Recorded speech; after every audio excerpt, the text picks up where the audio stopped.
Hey everyone, we are Sam and Amy, and back in April 2025, we made a huge decision. We brought a 2010 Lotus Caravan and spent 3 months renovating it into a fully off-grid home on wheels. Then we sold everything in our 4-bedroom house to chase a dream, travelling full-time around Australia.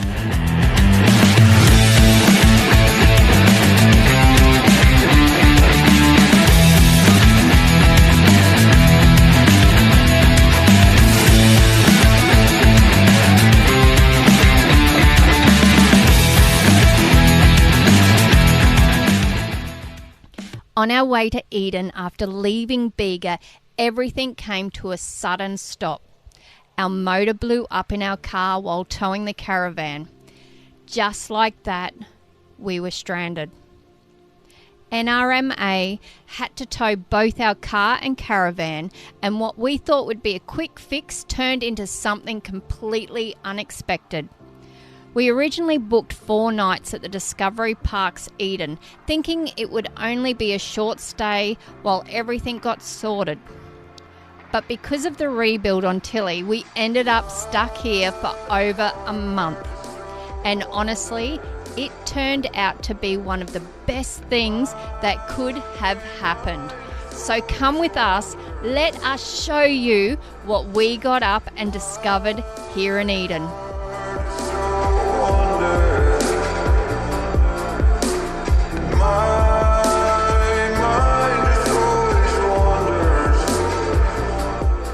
Our first stop after picking up the hire car, sorting out Tilly, sorting out motors and everything like that was the Eden Visitor Information Centre. A great place to understand just how special this town is. Eden sits on Twofolds Bay, one of the deepest natural harbours in the southern hemisphere. And interestingly enough, Eden was once considered as a possible site for Australia's capital city. Yes, this place could have been Canberra. And the wharf here has a long history tied with fishing, shipping and whaling industries that shape the entire region.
After leaving the visitors centre with all our information, we headed back to the caravan park, but on the way back, we pulled into Quarantine Bay, a peaceful little spot with a darker history behind its name.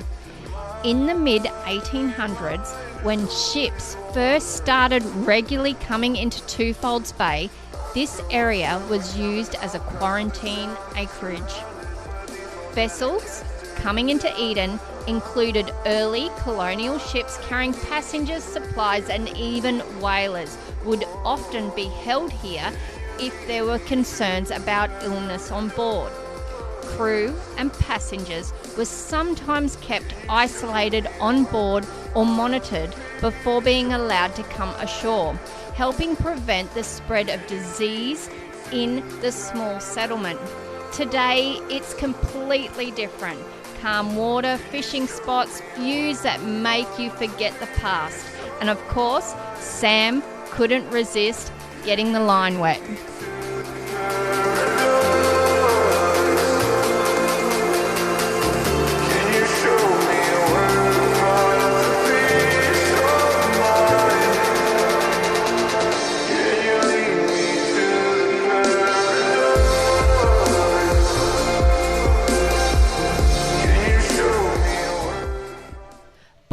Tower stands as one of Eden's most iconic landmarks, rising above the coastline with a story of its own. Built in 1840s by Benjamin Boyd, it was meant to be a lighthouse, but it was never officially lit to guide ships. Instead, it became part of a very different chapter in Eden's history, the whaling industry that once thrived in these waters. What makes Eden so unique is that the killer whales actually worked alongside the whalers, helping drive the larger whales into the bay. And even today, you can still see the mark of the lightning strike on the tower, a reminder of just how much history this place has weathered.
This here is a life-size depiction of Big Blue, 29 metres long and 97 feet.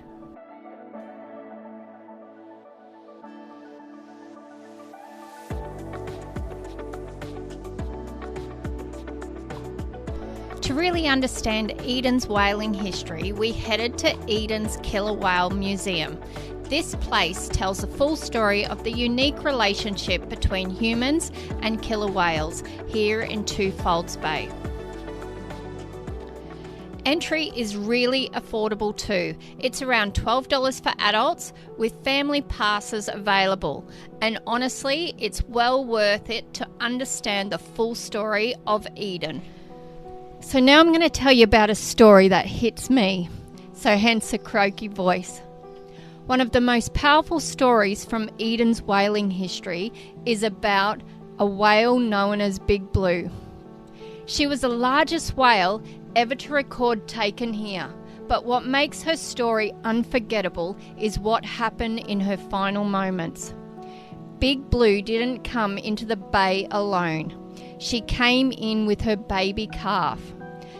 As the whalers closed in, she didn't flee, she stayed. Again and again, she fought to protect her calf, placing herself between the boats and her baby, circling back and forth as many times as she was driven away. It wasn't just instinct, it felt like something deeper, a mother refusing to leave her young behind. But in the end, she couldn't save it, or herself. Both Big Blue and her calf were taken here in Eden, a heartbreaking reminder of once what happened in these waters. And then there's Old Tom, a legendary killer whale who worked alongside the whalers, helping drive whales like Big Blue into the bay. Old Tom wasn't just a part of the story, he was part of the hunt. It's a history that is fascinating as it is confronting. Let me tell you the story of Old Tom. He wasn't just another killer whale. He was known for his playful nature. Fishermen and whalers would often see him swimming close to the boats, sometimes rolling in the water and sometimes slapping his tail, almost like he was trying to get their attention. But when it came time to hunt, everything changed. Old Tom and his pod would help drive the larger whales into Twofolds Bay. working alongside the whalers in a way that has never been seen anywhere else in the world.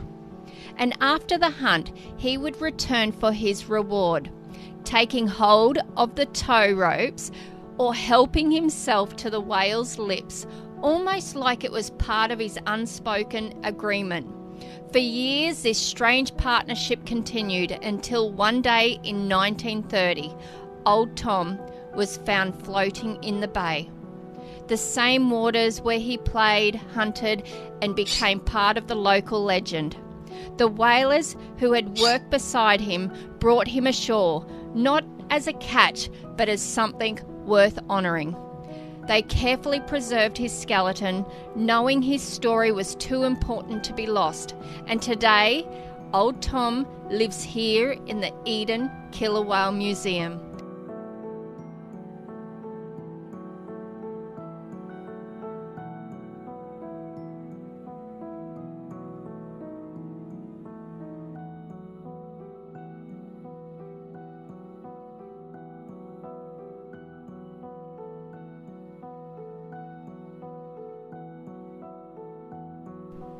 The next day, we visited the Davidson Whaling Station, one of the last shore-based whaling stations in the world.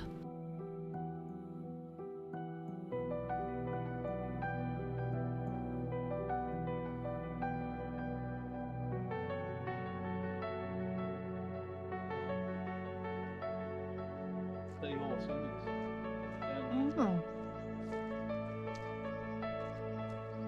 That's the Seahorse Inn. We're like up that way.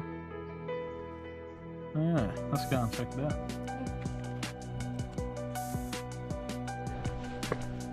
The station was established in 1857 by the Davidson family and operated here on the shores of Twofolds Bay for over 70 years. And during that time, it is believed around 500 whales were taken from these waters, a number that is really hard to comprehend when you're standing here today.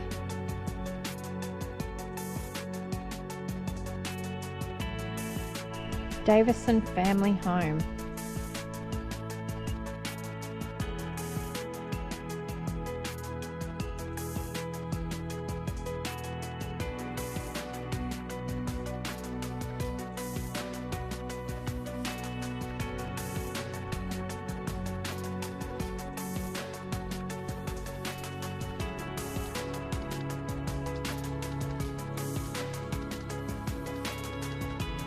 It's a whalebone. There's a whalebone here, babe.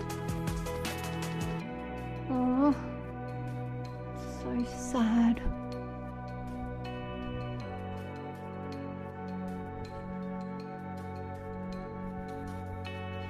Walking around here now, it's quiet, but when you look closer, you start to notice the past hasn't completely disappeared. Scattered around the gardens are old whale bones, resting where they were left decades ago, weathered, worn, and slowly being reclaimed by nature. They are a powerful reminder of what once happened here and just how much this place has seen. This is where the whales were brought in after the hunt, hauled ashore, and processed using large iron try-works. The blubber was boiled down to produce whale oil, which back then was incredibly valuable. It was used for lighting lamps, making soap, lubricating machinery, and even in products like candles and cosmetics. But by the late 1920s, the industry was in decline and the station officially shut down in 1929.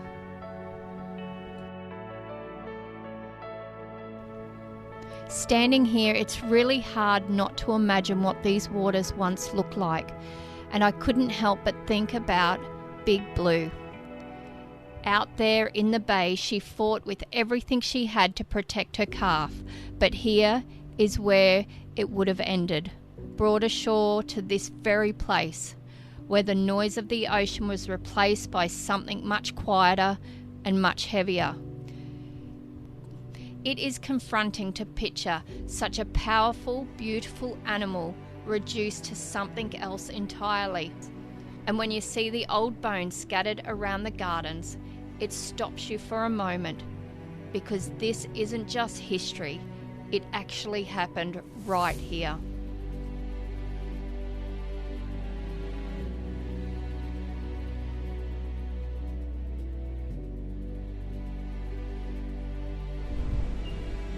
Okay, so this was used as like a winch, so there were poles coming out of these, and the men would hold onto the poles and the rope would be turning and winching the blubber up from the whales. And what they would do is they'd bring the blubber up, come up here and slice it up, pop it into these boilers, and because fat oil rises, and as they're boiling it, the oil would pour out of this into the containers. Then it would be sold for making soap, for oil, for sewing oil, for margarine, for the sake of these poor animals.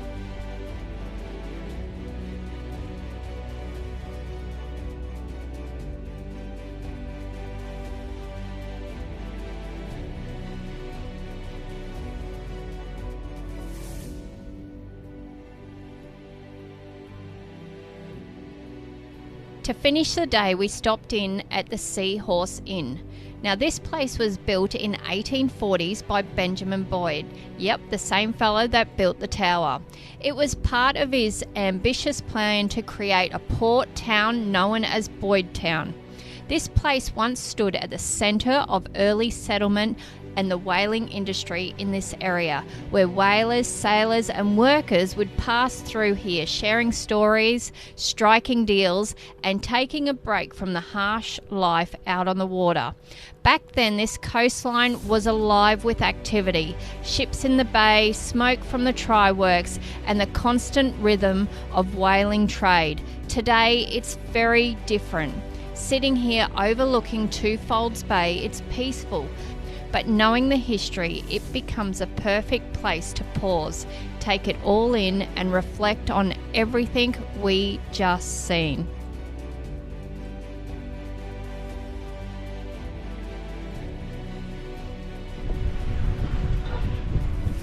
Cheers.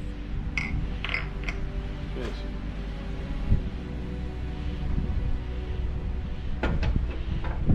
I know. Huh? Where? That's a mama. That's a mama. That's a boy. Hello. That's what a are you boy. doing? This Hello. is a girl. Hello. What are This you is a doing? little girl. What are Yes, you you doing? are. Hello, Hello. pretty girl. Hello. Fucking hell, it looks like she's pregnant.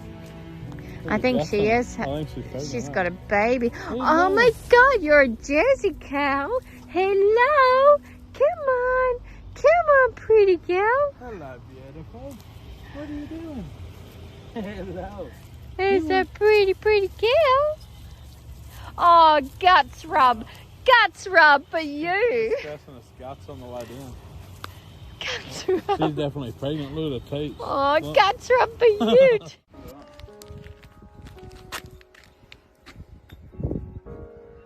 Wow, that's cool.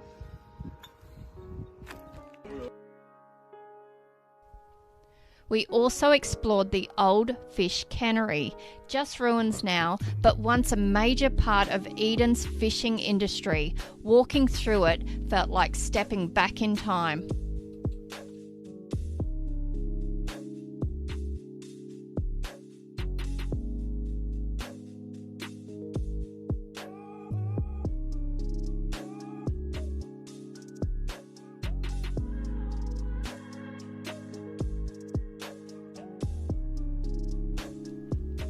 Fun fact, the old Eden fish cannery didn't just supply the local area. At its peak, it was exporting canned fish all over Australia. And back in the early 1900s, it was one of the town's biggest employers, keeping Eden running long after the whaling industry started to decline.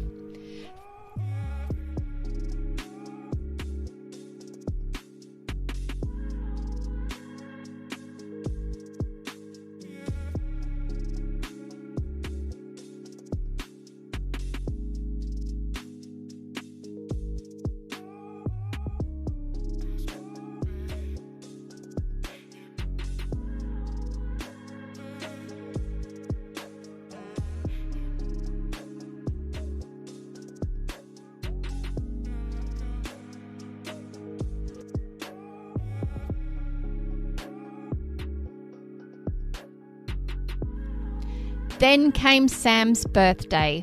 I surprised him with a 2-hour cruise around Twofold Bay. The cruise departs straight from Eden's Wharf and runs through the warmer months from November to May. It's about a 2-hour trip and every journey is completely different. As soon as we got out on the water, you can see why. The Sapphire Coast is full of life. Dolphins, seals, seabirds everywhere you look. What made it even better was the crew. Locals who really know these waters, sharing stories and pointing out things we would have completely missed. It's one of those experiences that is perfect for everyone, whether you're into wildlife, history, or just being out on the ocean. And honestly, it made for a pretty unforgettable birthday for him.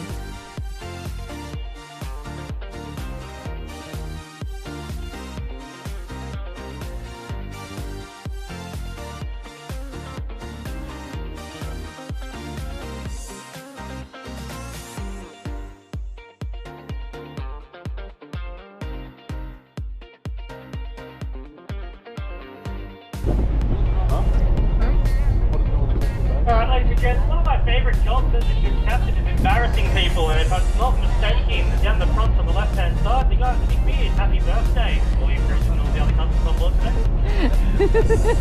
If there are any other birthdays on board, you can let us know, so I can't embarrass you, there might be. I wouldn't sing for you, but I don't want to break the egg. Oh, we've got another birthday. Right. Okay.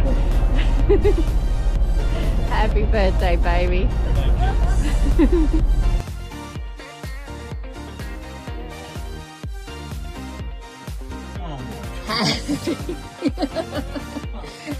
Happy birthday to you. Happy birthday Flames coming out of the caravan. to you. Happy birthday, dear Sam. Happy birthday to you. Right, that's A enough. I've got to put parade. these out. Well done, the A caravan. parade. How Yay. many did you need on that? Frightened the shit out of me. All I could see is flames coming out. What's going on here? Happy birthday, baby. Thank you. It was the best day. That's good. Eden really is an incredible place, and every day was filled with adventure, relaxation, and something new to discover. And honestly, we could not have asked for a better place for our motor to give out. It forced us to slow down, stay a while, and truly experience everything this place has to offer.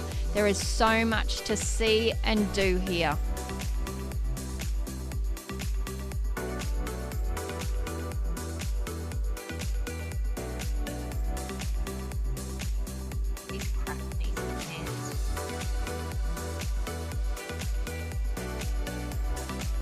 Thinks the jetty's unsafe.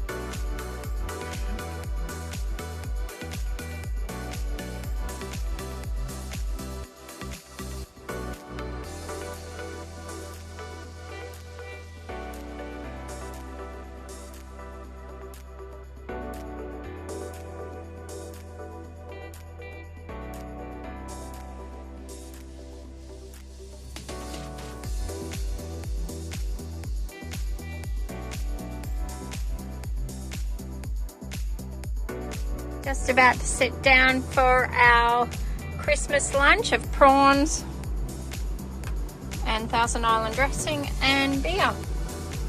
Just Hit the cherries. Do you want me to show you? Yep. Right. One straw. Pull the stem off. Job done. Easy.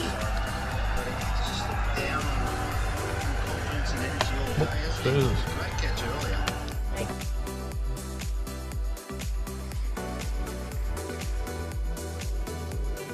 Just about to put the fish on fry pan and the scallops are cooking in there. How good's this? Does anyone else think about sharks when they're in the ocean? Got my lucky crystal in my bra, my swimming top. I won't get eaten today.